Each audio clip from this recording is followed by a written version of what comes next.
So in order to convert ShaderToy, I will convert the most basic one, the one that you get when you create a new one on ShaderToy.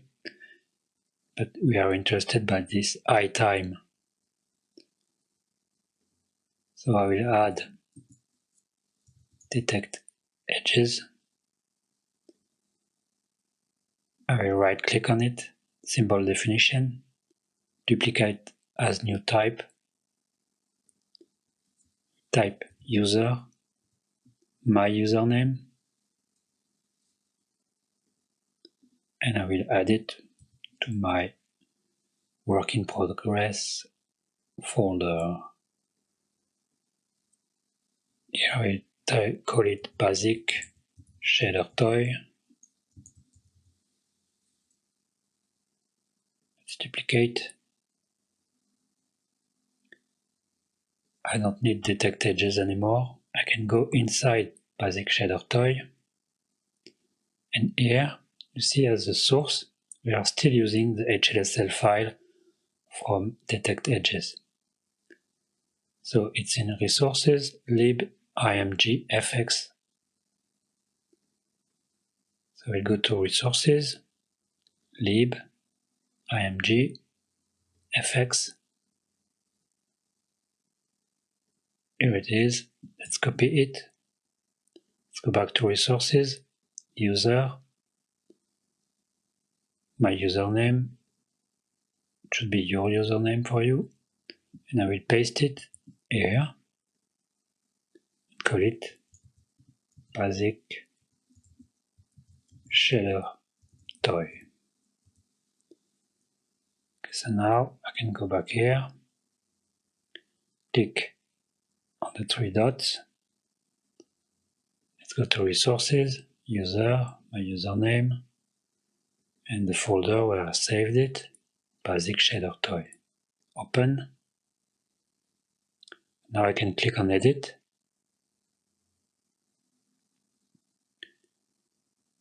I have this code from detect edges. So I'll get rid of all this. And here I will type return float for 1 semicolon 1 comma 101. So I should get a yellow image when I save, and I get a yellow image. We are ready to work. So first I will need a float that we will call a float2, that I will call uv equal input text chord semicolon. So let's check if we have the right UVs. I will type UV here. Since it's a float2, we enter the UV for the two first float. This is the blue channel and this is the alpha channel. So let's save. We see this. The green is vertical and the red is horizontal. So for example, if I type x, 0 like this, I will get the red uv dot y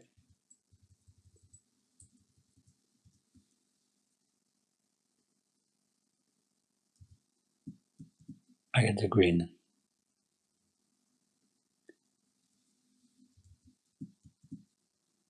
Okay, let's continue.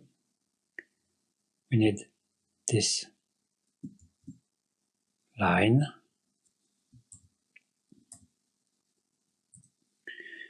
Let's paste it. Vec3, vector 3, it's a float 3. Float. Here we have another vec3. Let's type float instead of vec. And here we have iTime. Usually in Tooll we call it phase.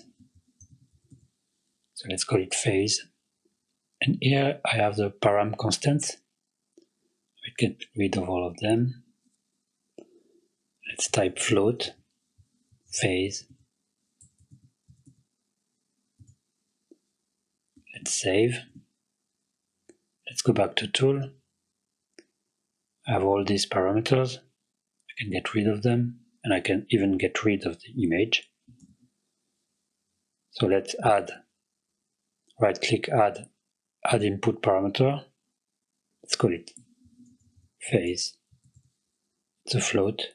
Let's add.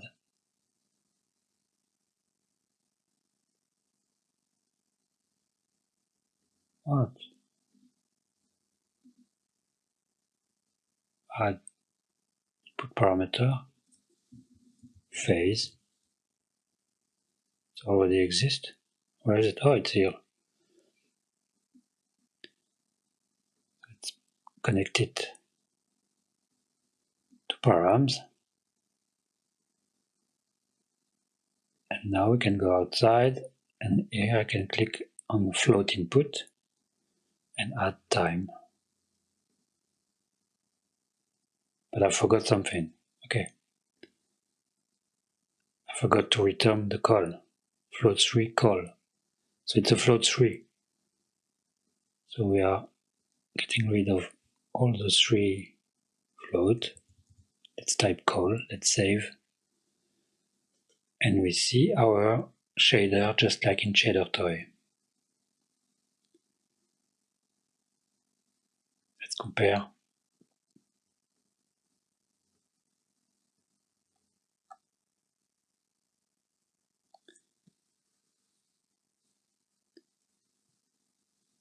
I feel like it's moving faster here than here.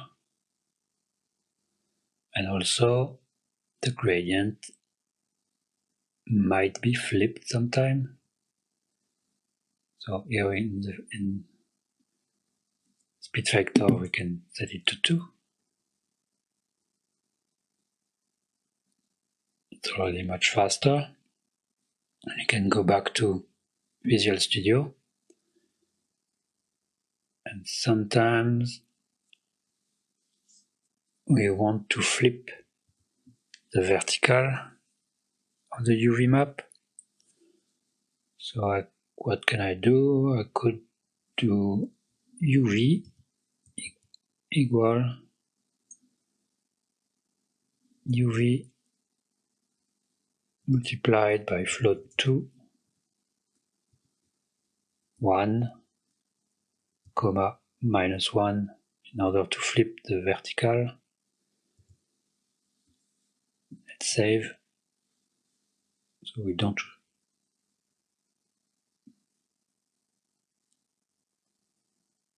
I think we are close to what we have on ShaderToy.